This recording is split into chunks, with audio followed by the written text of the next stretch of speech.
Quem é você? Prova que você é você. E me prova que você tem permissão para acessar o que você quer acessar. Calma, eu só estou mostrando como funciona o processo de identificação quando você fala de múltiplo fator de autenticação, que é o Multi-Factor Authentication.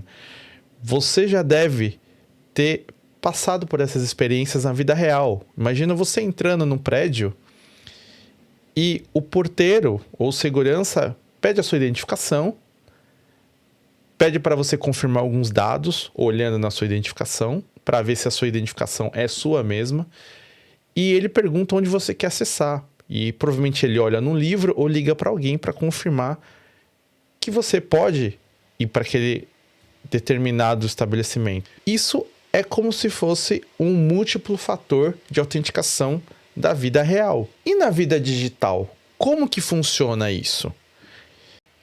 Vamos entender mais como funciona esse processo de Multi-Factor Authentication ou autenticação de múltiplos fatores. Vamos lá. Como a gente faz esse processo? A gente utiliza a identificação. Como assim, Edu? O processo de identificação nada mais é do que a identificação, a autenticação e a autorização.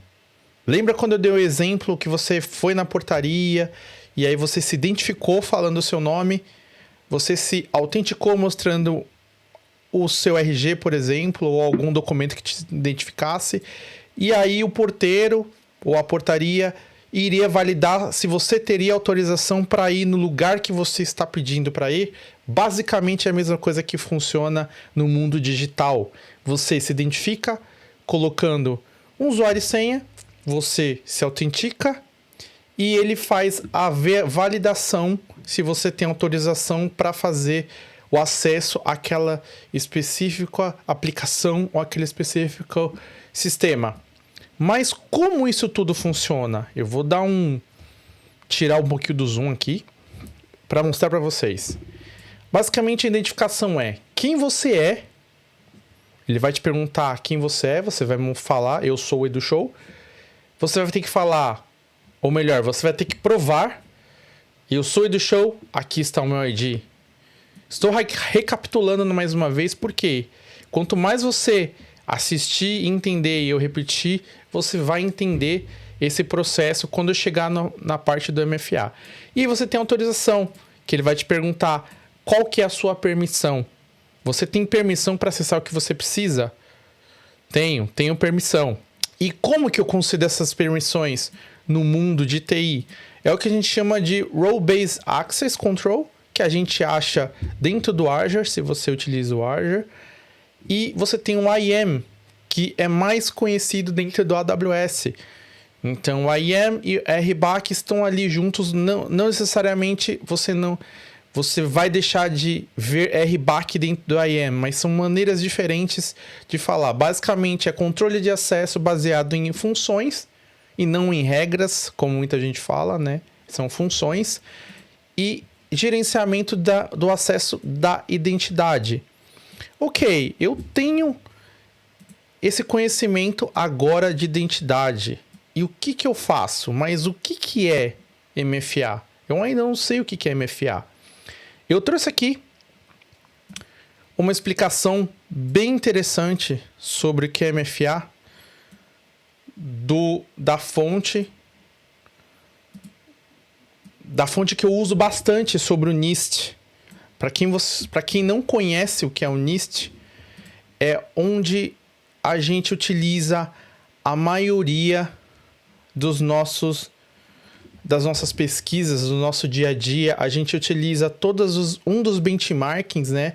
A gente utiliza para conseguir executar melhor, planejar melhor, arquitetar melhor em cima do NIST. São nada mais, nada menos que o Instituto Nacional de Padronizações Tecnológicas do governo dos Estados Unidos. Então, ele é uma das referências que a gente utiliza. Essa imagem eu trouxe daqui. Vou voltar aqui para a nossa tela. Segundo o NIST, O que é o MFA? Ele é um mecanismo que verifica a identidade de uma pessoa, certo? Requerindo que eles provém mais do que somente usuário e senha. Como assim mais do que usuário e senha? O que o hacker precisa quando ele tenta invadir a sua conta? Ele somente precisa do seu usuário e senha. É por isso que existe o Two-Factor Authentication, que é o 2FA. Ou é por isso que existe o MFA, que foi para melhorar o 2FA. Eu vou falar um pouco mais para frente. E dentro deles, eu vou explicar um pouco mais para frente, que é Something the User Knows, que é alguma coisa que o usuário conhece, como, por exemplo, senha. Uma frase, passphrase, é uma frase mais complexa, que é difícil de você conseguir adivinhar, que são frases que não têm lógica, ou PIN, que são somente números. Alguma coisa que o usuário tenha, que é algo físico, certo? Token. Ou, por exemplo, esse aqui, ó. Isso aqui é um físico que a gente chama de FIDO. Tá vendo aqui? Se eu tenho isso aqui, concorda que se um hacker tenta me invadir, tem o meu usuário e minha senha, e isso aqui é a minha terceira fator de autenticação, ele não vai conseguir entrar, porque ele precisa estar com isso na mão. E você tem algo que o usuário é. Ou seja, o que você é? Você é o biométrico, você tem a sua biometria, você tem a sua retina, você tem o seu face recognition, que é a sua cara, certo? Ah, ok, entendido. Ah, sua cara, tal. Você tem o físico, mas como assim? Explica melhor essa questão. Vamos um pouco mais além. Conforme eu disse anteriormente, Single Factor Authentication é o fator único de autenticação, que é o que a gente chama de fator de conhecimento. Nós de cyber chamamos de fator de conhecimento para identificar isso. O que significa esse fator de conhecimento? É exatamente o que está aqui, ó. Alguma coisa que o usuário sabe. Você acaba entrando em 3 fatores. Pode ser uma senha, um e-mail, pode ser um código de SMS e pode ser também o Security Questions. Como assim o Security Questions? Eu vou mostrar aqui mais um pouquinho. Lembra quando você provavelmente já deve ter entrado em alguns sites e aí ele tinha lá falando sobre questões de segurança para você ter uma extra segurança. Talvez a partir dessa aula você vai começar a olhar essas questões de segurança com outros olhos. Antes de eu entender a fundo sobre segurança, eu não gostava dessas perguntas. Eu achava muito chato de ter que ficar respondendo isso. Mas a verdade é que essas questões já me salvaram muitas vezes. Então, por causa dessas questões, eu consegui recuperar umas contas que não estava validando a minha senha, não estava validando um e-mail de recuperação que eu não lembrava mais. Ou você já teve algum episódio que você perdeu um e-mail, por exemplo, do Outlook ou do Gmail, e eles faziam muitas perguntas. Quando foi o último e-mail que você recebeu? Quando foi o e-mail? Algumas pessoas que você enviou? Se você não teve, você vai passar por isso algum dia.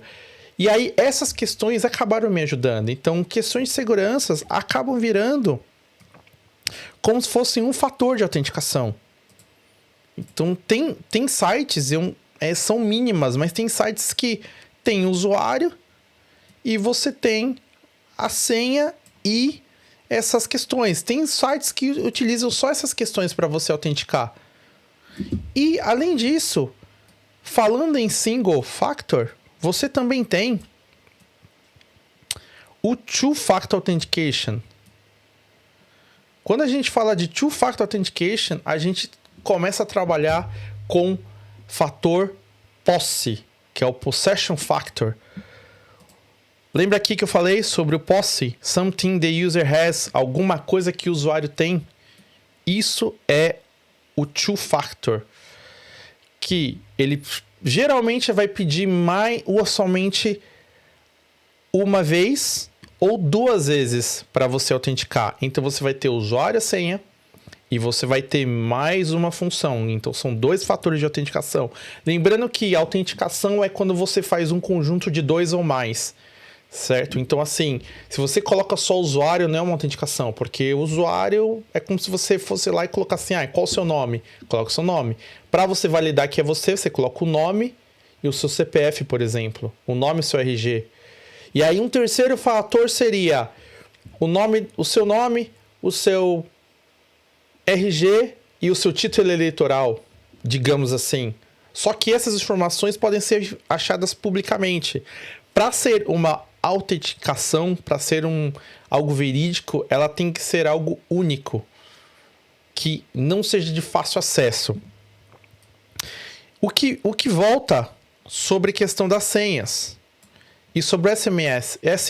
O SMS ele não é seguro, apesar de ser contado como um fator de autenticação. Por quê?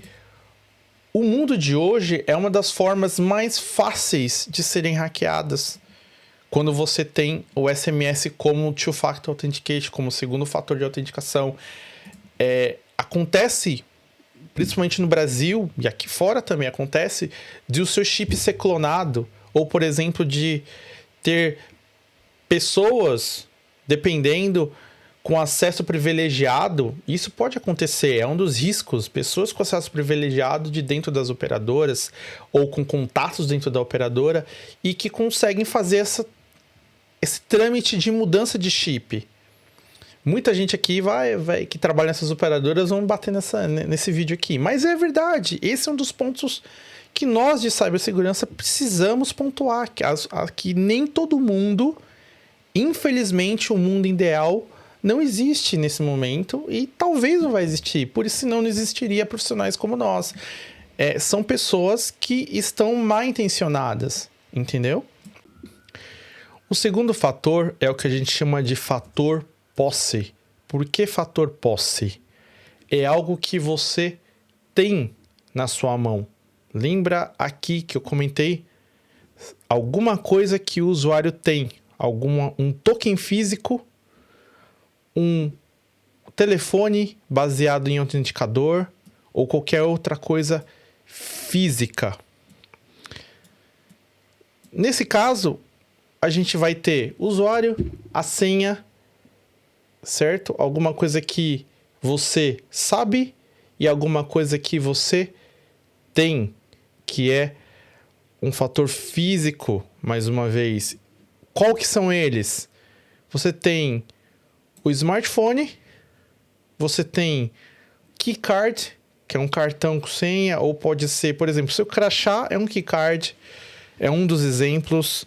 Você tem o one-time password, que é a senha única, né? Não senha de uma única vez. Sabe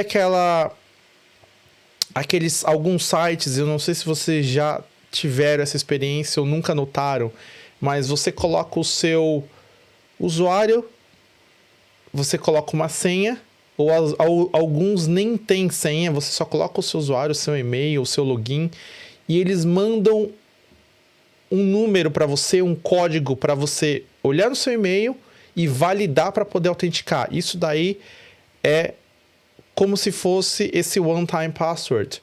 Por exemplo, quando você tem o seu autenticador, eu vou mostrar na prática mais para frente como funciona isso. Sabe aqueles tokenzinhos, aqueles dispositivos de banco que você recebe do seu banco e fica rodando aquele número? Aquilo é algo físico, que é o ownership factor, algo que você tem com você. É a mesma coisa do autenticador no telefone que eu vou demonstrar, só que ele é virtual, ele é one-time password virtual. E quando esse número roda, você tem que colocar ele para autenticar. Ele varia, geralmente é de 30 em 30 segundos. Por que isso é importante? Porque ele não é facilmente duplicado. Então, o single factor, que inclui aqui em cima o SMS, ele pode ser facilmente hackeado. A senha, ele pode ser facilmente hackeado. O PIN, ele pode ser também. O e-mail também pode ser hackeado. Edu, mas você falou que o two-factor lá tem aquele one-time password que envia no e-mail.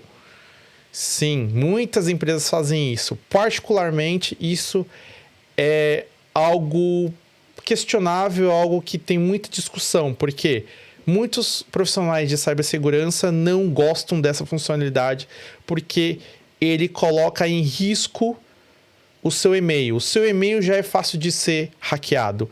Quando você implementa o one-time password enviando esse segundo fator de autenticação para o seu e-mail, se o hacker consegue invadir o seu e-mail, se ele perceber que essa forma de 2 fatores de autenticação, ele vai ter mais uma variável e mais uma vulnerabilidade para ele tentar te hackear.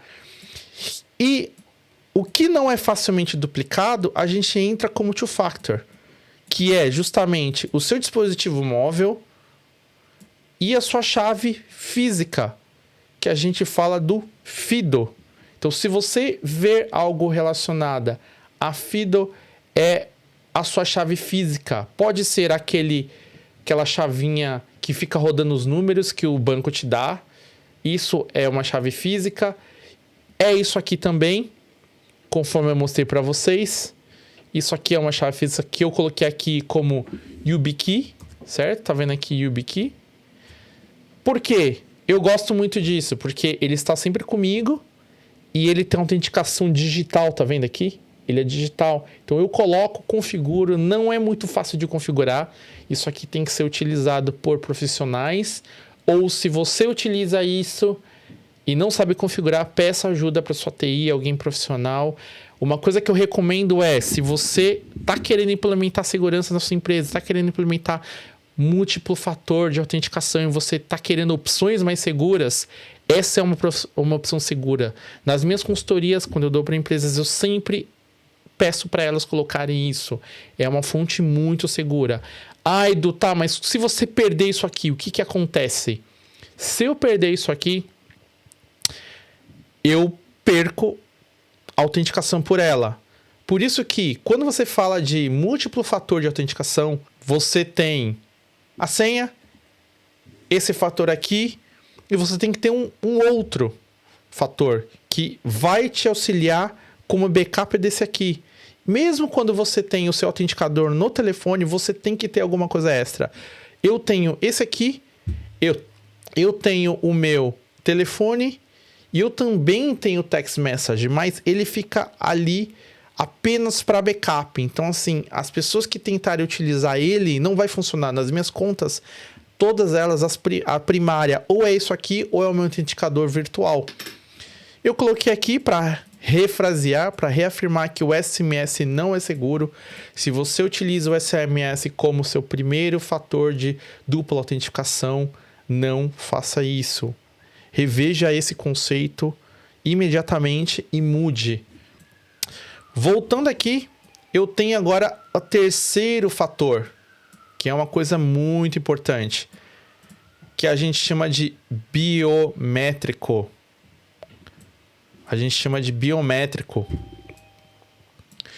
Por que eu falo fator inerência? Quando eu falo de inerência, é algo da sua natureza, algo que é único seu, que você não consegue modificar.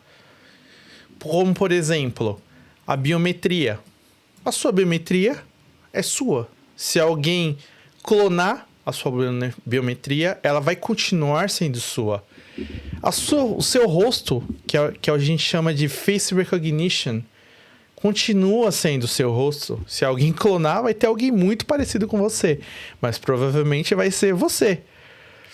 A sua íris, por exemplo, a sua retina, o behavior aqui, que é como você age. Então, esse fator de inerência é como você age. Como assim? Aí a gente vai muito além de conditional access, mas eu não vou entrar muito em fato aqui. Seria, por exemplo, imagina que você acessa sempre do mesmo lugar e do mesmo ambiente, de um certo IP, vamos dizer assim. O IP nada mais é que como se fosse o seu endereço digital. Então, cada local conectado na internet tem um IP único, certo? Então seria assim, o seu IP é sempre aquele, o seu local é sempre aquele, é numa cidade específica, num local específico, um space específico. Isso é reconhecimento de behavior, reconhecimento da forma que você age, como você age. Quando você muda isso, já não é você. Então, aí entra o Multi-Factor Authentication. Você tem o fator simples, que é o de conhecimento.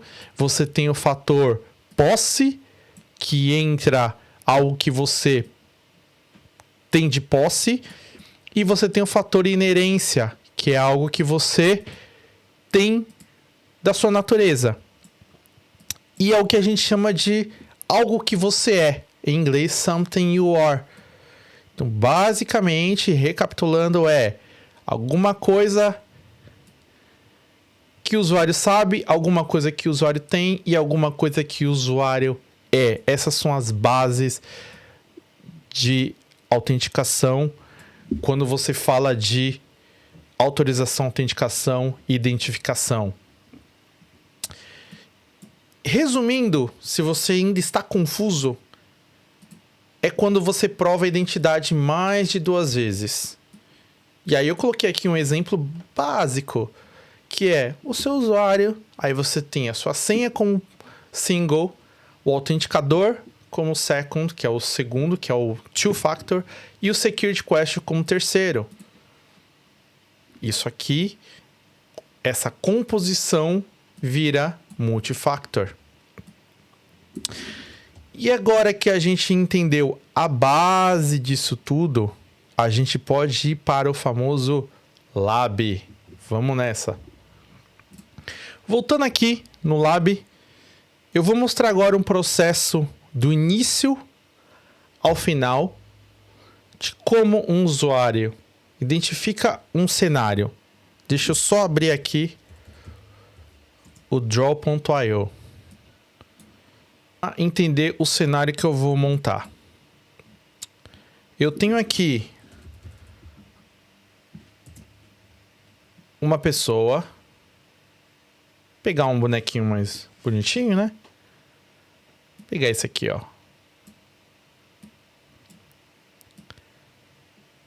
E o nome dela chama Fulana Insegura. Ela acabou de entrar na minha empresa e acabou de receber o acesso do Office 365. Só que ela foi orientada pela equipe de TI a configurar o MFA dela. Ela não sabe como faz, nunca fez na vida dela. O que eu vou demonstrar aqui? Ela recebeu o login e a senha e ela foi instruída para que entre dentro do portal Office 365 e dentro desse portal ela vai autenticar, certo? Ela vai autenticar. Ela autenticando, ela vai entrar no endereço. O mais famoso e o mais fácil é aka.ms/mfa setup ou setup, como você preferir. Mas vamos falar o inglês correto, né? Setup. Essa tela vai pedir para ela fazer algumas opções, né? Alguns passos para ela configurar o MFA dela, instalar o Authenticator, o Microsoft Authenticator, e também ela pode ter a opção de instalar o Google Authenticator. Eu vou mostrar isso também no Lab para vocês. O Google Authenticator. Só que o Microsoft Authenticator ele tem umas integrações. Então, ele tem umas integrações com o Office 365. Quais são as integrações? Por exemplo, eu vou mostrar durante o laboratório que se eu consigo ter a notificação, que é o que a gente chama de push, né? Em inglês aqui, você tem a notificação de push. No Google Authenticator, ele tem umas limitações. A gente não consegue fazer muita coisa no Google Authenticator. O Microsoft, como ele é da Microsoft, ele tem mais autenticação. Porém, se você tem um Google, uma conta do Google, e você precisa ter esse tipo de push notification, isso só é possível se você tiver um Gmail. Então, se você tem um Gmail, se você tem um Google Workspace, que é o seu corporativo, você consegue ter esse push, ok? Espero que vocês tenham entendido aqui a teoria do que vai acontecer. Ah, gostaram do Fulano Inseguro? Então vocês vão ver mais sobre isso. Primeira coisa, o que ela precisa fazer? Eu vou entrar aqui com um usuário private, né? Aqui, se vocês verem aqui, tá privado. Então, uma guia anônima. Eu vou digitar portal.office.com. Aqui, você vai digitar o e-mail, que é fulana.insegura, @ e eu vou colocar aqui o meu domínio. Digitando o meu domínio, eu vou dar um next. Digitou o seu usuário e senha e o seu domínio, digita a senha. Eu vou dar um sign in. E aí ele vai perguntar assim: você quer manter logado? Por mais que seja chato e você pense, vou clicar em sim e não mostrar novamente, não faz isso. Por quê? Porque se você tiver numa máquina que não é seu corporativo e o atacante ou hacker ou ator malicioso, como a gente chama no mundo de cibersegurança, a gente costuma dizer que quando você faz isso, você acaba facilitando se alguma coisa acontece de errado para que ele entre novamente. Quando você clica em não, o que ele faz? Ele vai pedir mais vezes para você digitar senha, para você fazer o fator de autenticação. Quando é do seu corporativo, tudo bem, mesmo assim a gente não recomenda, mas eu sei que no dia a dia a gente acaba falando, enche o saco, fica colocando isso aí toda hora, mas para sua sã consciência e para efeito de segurança, clique em não. Caso contrário, clica aqui e vai no sim. No meu caso, eu vou colocar não. E ele vai entrar aqui na minha página inicial. Pode ver aqui que é a Fulana Insegura. Conheçam a Fulana Insegura. Bem, voltando aqui. Como ela faz para conseguir fazer a configuração? Você percebeu que, no meu caso, eu não forcei. Eu fiz isso proposital. Edu, mas tem tenants, tem empresas que quando você entra já força. Sim, esse é o ideal dos mundos. Esse é o ideal dos mundos. Mas eu estou mostrando aqui uma situação de uma empresa que não conhece segurança. Ele entendeu que precisa fazer o MFA para os seus usuários e ele não sabe como forçar. Se for interessante, vocês quiserem eu mostrar um vídeo como fazer essa configuração de forçar automaticamente no futuro, deixa aqui um comentário para mim que eu posso fazer um vídeo só sobre esse assunto. Mas, voltando aqui, nesse caso não é o que a maioria das empresas tem. Quando você não tem algo forçado, você é uma empresa nova, acabou de adquirir o Office 365, não tem muita experiência em segurança, é isso que vai acontecer. Lembra aqui no Draw.io que eu falei para vocês que a Fulana Insegura recebeu o login, ela entrou no portal, acabei de entrar, e ela se autenticou, e agora ela vai entrar nesse endereço aqui, ó, aka.ms MFA Setup. Vamos voltar aqui. Ao invés de fazer todo o caminho por aqui, dá para fazer também. É muito mais fácil você indicar isso. Inclusive, a Microsoft recomenda isso quando você configura MFA para os seus usuários? Ele vai redirecionar e vai falar o seguinte: fulana, tal, domínio, no caso vai ser seu nome, sobrenome. Mais informação é requerida. Sua organização precisa manter a sua conta segura. Ou seja, ela precisa de mais informação para manter a sua conta segura. Quando você for fazer esse processo como um usuário, preste atenção que se você está realmente com o seu usuário. Se não estiver, você clica aqui no Use a Different Account. Provavelmente vai estar, use uma conta diferente. Pô, Edu, mas eu sou administrador. Eu estou vendo aqui o seu vídeo. Não quero saber disso. Pelo contrário, nós, como somos profissionais de arquitetura, engenheiros de segurança, nós temos que... Uma das coisas que nós precisamos entender como uma pessoa que defende é entender como funciona na prática um usuário, como ela faz passo a passo e quais são os processos que o atacante pode tentar interceptar. Então, isso é uma das coisas que a gente faz, de entender como o usuário funciona e entender como o atacante pode burlar, interceptar qualquer parte desse processo. Continuando aqui, você vai clicar no Next.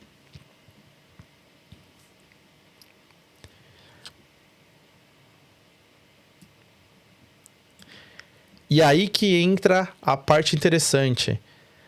Pode perceber que como eu estou na Microsoft, a primeira coisa que ele vai aparecer aqui é o Microsoft Authenticator. Se for um Google Workspace, uma conta do Google, vai aparecer o Google Authenticator.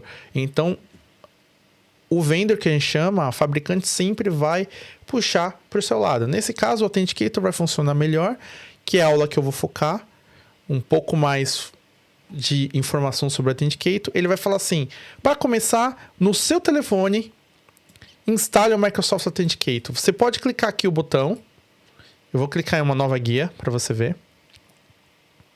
Quando você clica aqui, ele vai ter várias informações sobre o Authenticator.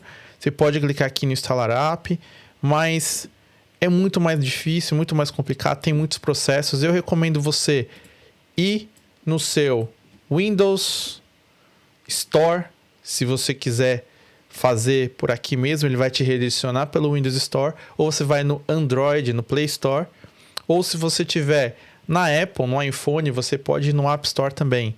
Vamos lá. Entrei aqui no meu iPhone, ou melhor, olha só o erro, hein? Entrei aqui no meu Google Pixel virtual. Ó, eu tô aqui nessa tela. Entrei aqui no Google Pixel. O que vai acontecer? Eu vou entrar no Play Store. Eu já tinha logado aqui com a fulana. Se você perceber aqui, ela tá já logada. Vou vir no Play Store.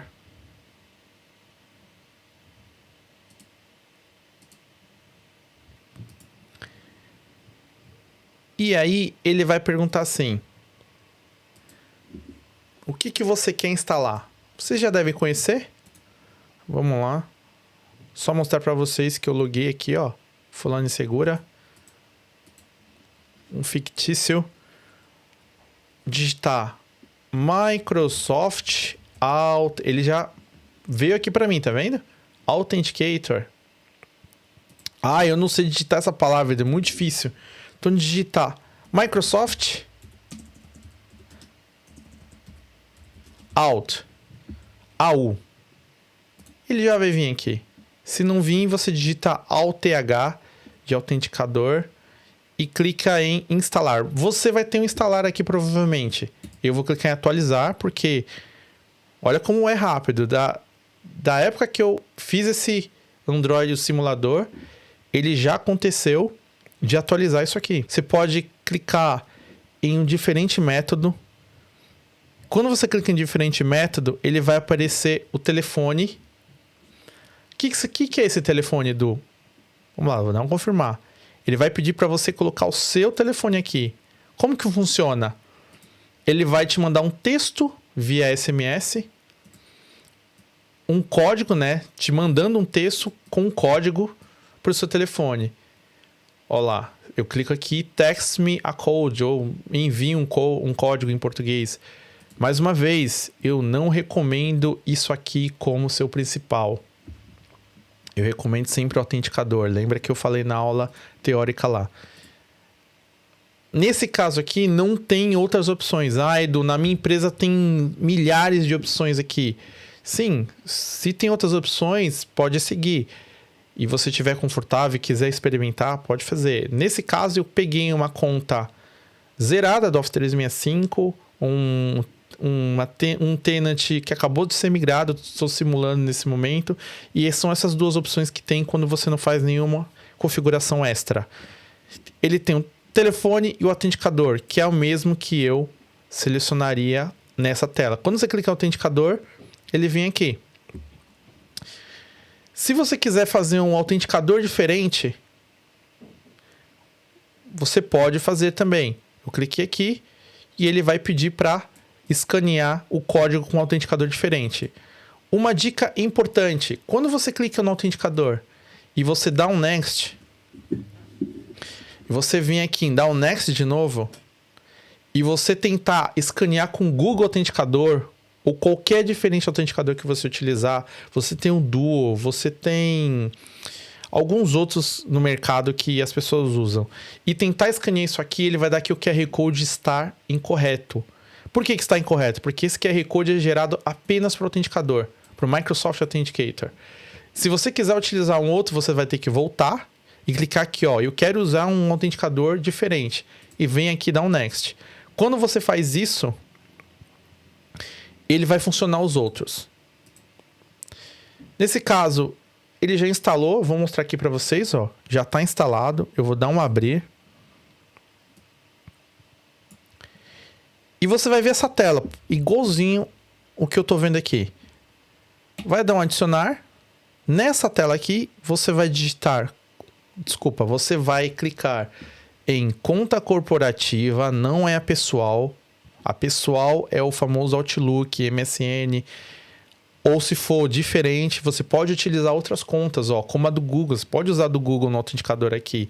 Mas lembra das sincronizações. Se você quiser ter singularidade, um aplicativo único para tudo, você consegue. Conta corporativa. E aí, no seu caso, você vai clicar um QR Code. O que ele vai fazer? Você vai clicar durante o uso do app e você vai escanear aqui o QR Code.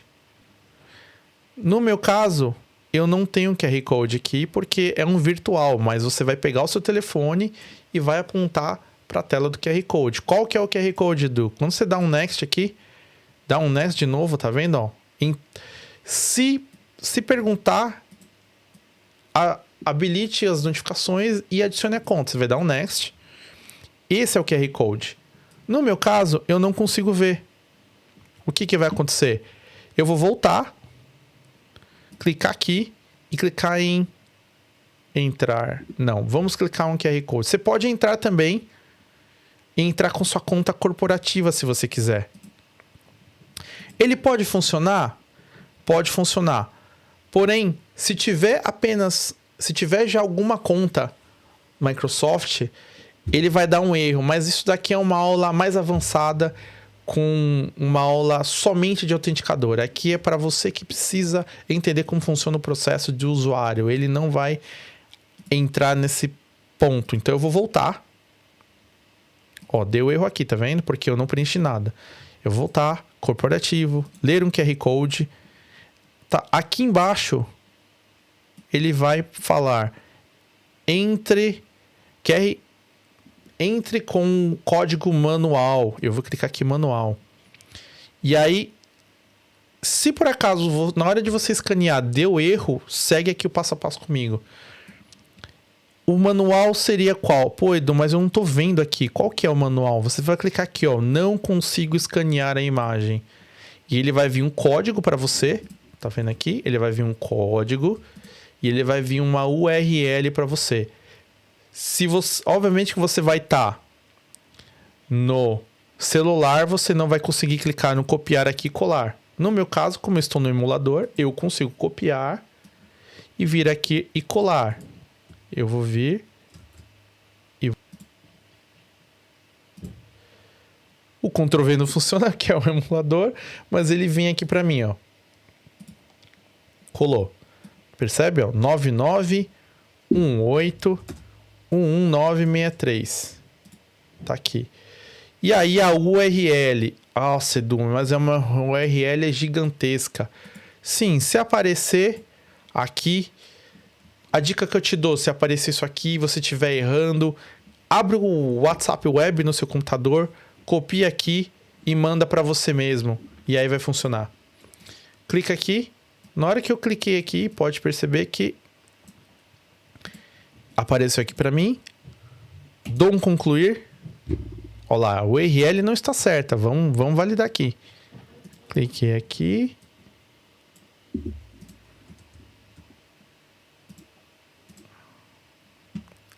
Agora funcionou. Pronto, está configurado. Percebe que a fulana insegura agora tá com o MFA dela configurado. Perceba que não é muito difícil. É você seguir o passo a passo. No que ela configurou, você vai vir dar um next ou próximo. Quando você fez isso, olha o que ele vai aparecer. Vamos testar. Ele vai falar: aprova a notificação que nós estamos enviando para o seu aplicativo. Nesse momento você vai olhar para o seu celular. Ele vai vir o número 54. Ah, Edu, o meu não é 54. Não é. O 54 é para mim. Esse é único. Lembra que eu tô dando uma aula de como funciona. Na prática, esse número vai mudar. Então, essa é a forma que o hacker, o atacante, não vai conseguir ver o seu número. E você vai ver uma tela desse tipo. Aqui eu vou digitar o número 54 e eu vou clicar em sim. Não clique em não sou eu. Não clique em não. Você pode clicar em não consigo ver o número, que ele vai dar a opção. Eu vou clicar nesse caso em sim. Eu vou voltar aqui e vai dar notificação aprovada. Eu vou clicar em next. Ou próximo, você vai ver aqui no canto. Tá vendo aqui? Microsoft Authenticator foi registrado com sucesso. Se você vê esse canto verdinho e você vê sucesso, bom trabalho, a mensagem padrão, e aí aqui ele vai mostrar que o seu método de sign-in, o seu método de logar padrão é o Microsoft Authenticator. E você deu done. Pronto. A gente ajudou a fulana insegura a configurar o Microsoft Authenticator, a fazer tudo corretamente e a proteger contra ataques maliciosos na identidade do Office 365 dela. Percebe que conforme eu fui fazendo, ele me deslogou. Isso é uma segurança. Porque eu não tiquei aquilo lá, ele automaticamente me deslogou. O que eu vou fazer aqui agora? Eu vou logar novamente. Vou dar um sign in. Vou voltar aqui. Percebe que ele mudou o número. Lembra do número anterior? É um número completamente diferente. Vou digitar aqui, ó, 98. E vou dar um sim. Se eu clicar não sou eu, o que vai acontecer? Ele vai dar negada aqui embaixo. Percebeu? Dando negada aqui embaixo, ele vai vir aqui, requisição negada. Esse é um cenário que você vai fazer como usuário. Vocês profissionais de TI vão indicar, dar um treinamento, workshop para os seus usuários fazerem isso. Quando você dá negado, nada acontece aqui na sua tela. Ele volta a ser branco novamente. Mas imagina que você está andando. Imagina que você está num local, você nem está tentando logar e vem uma requisição dessa. Você não vai colocar sim, sou eu. Nem tem como, porque você vai ter que colocar um número. E aí, porque você negou, a sua conta está segura. E ele vai receber essa conta, ele vai receber essa mensagem de negado. Se por acaso você clicar sem querer, o que você vai fazer? Clica aqui, ó, enviar uma nova requisição. Ele vai mandar um outro número para você. Volta lá. E digita o número que ele pediu, 86. Dá um sim. Quando você fizer isso, ele vai perguntar, você quer manter... Percebe que ele pergunta, eu vou colocar não. Porque eu sou uma pessoa segura, então eu coloco não. Pronto. Consegui logar. Mostrou para mim qual que é o autenticador. Mostrou para mim o nome. No seu provavelmente vai ter o nome. E mostrou aqui quem que é o usuário. A fulana insegura. Parabéns, você ajudou a fulana insegura. Agora, imagina agora que você quer configurar mais um método. Eu vou colocar agora o Google Autenticador. Eu vou clicar aqui. Lembra? Vim aqui no Add Sign In Method. Vou clicar Authenticator App. Add. Eu quero usar um outro. Next. Eu vou abrir o meu Android. Vou sair aqui. Voltar no meu Play Store. E clicar. Vou deletar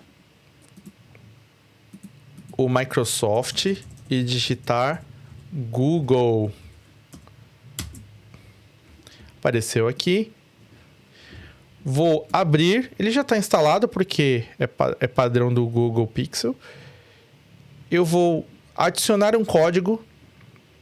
Percebe que é a mesma tela aqui, ó. Configure sua primeira conta. Ler o código, inserir chave. E se você tiver, obviamente você vai estar com seu celular, então você pega e aponta para esse QR Code. No meu caso, eu não posso escanear e eu vou inserir a chave de configuração. O nome da conta é um pouco diferente, ó. O nome da conta, você pode copiar isso aqui. O nome da conta não influencia muito, tá? Isso aqui é uma conta padrão. Normalmente vai ser o seu domínio.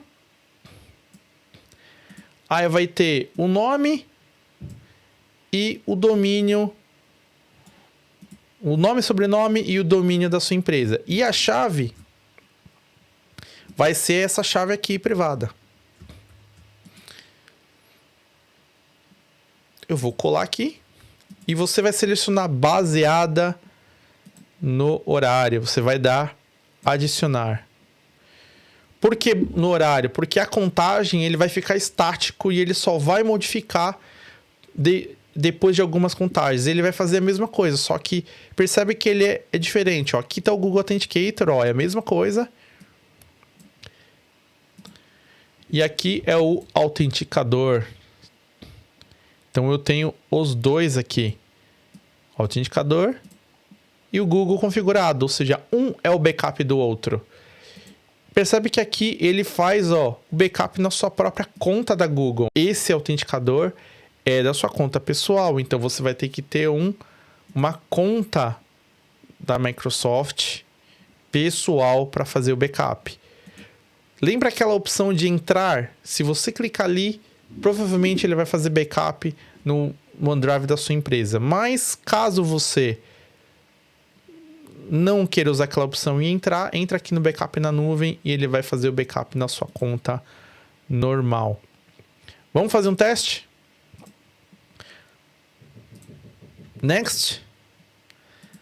Olha só a diferença. Ele não pediu para eu pegar aquele número, ele não pediu para eu aprovar, ele pediu para eu entrar com código. Eu vou pegar aqui, eu vou entrar no autenticador da Google.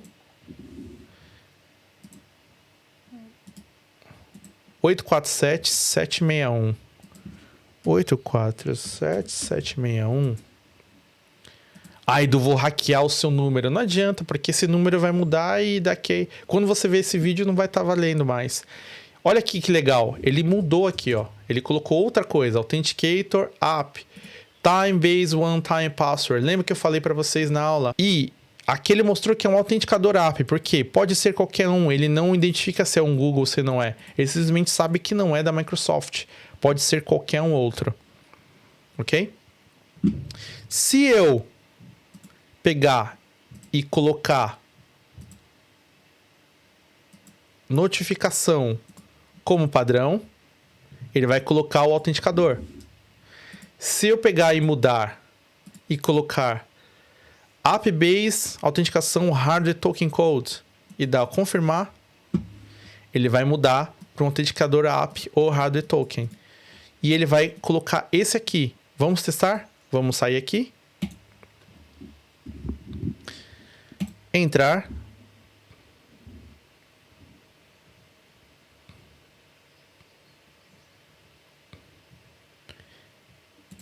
Clica aqui, pediu a senha novamente. Você vai colocar a senha novamente. Clicar em não. Ai, Du, ele logou. Por que que ele logou? Porque você já se autenticou aqui.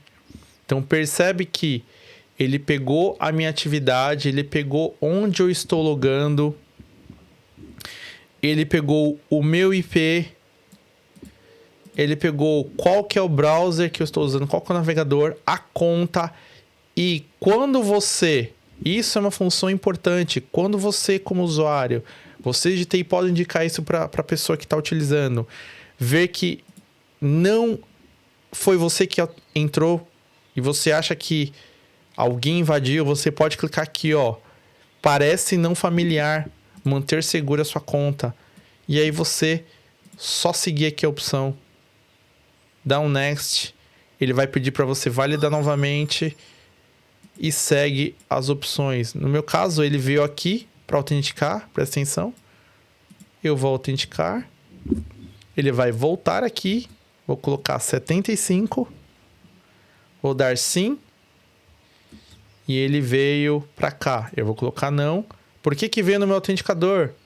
Por quê? Porque não estava configurado para autenticador app. Estava autenticado para outro autenticador. Espero que vocês tenham gostado. Eu mostrei para vocês o que é o MFA, os conceitos por trás dele. Alguns dos conceitos tem muito mais por trás do MFA, mas é o básico para vocês conseguirem entender, seja você administrador ou usuário. Mostrei como que uma pessoa, no momento que ela recebe o login, como que é a maneira mais prática e rápida e fácil de poder fazer a configuração do MFA em 2 autenticadores diferentes, o autenticador da Microsoft e o autenticador do Google. Com isso, a gente acaba essa aula. E se você gostou, por favor, deixa um like aqui. Se você não me segue, por favor, me segue. Me ajuda muito a compartilhar esse vídeo para mais pessoas. E deixa o seu comentário, o que você quer nas próximas aulas, que eu vou ter o prazer de analisar e fazer um vídeo sobre isso. Obrigado, até a próxima.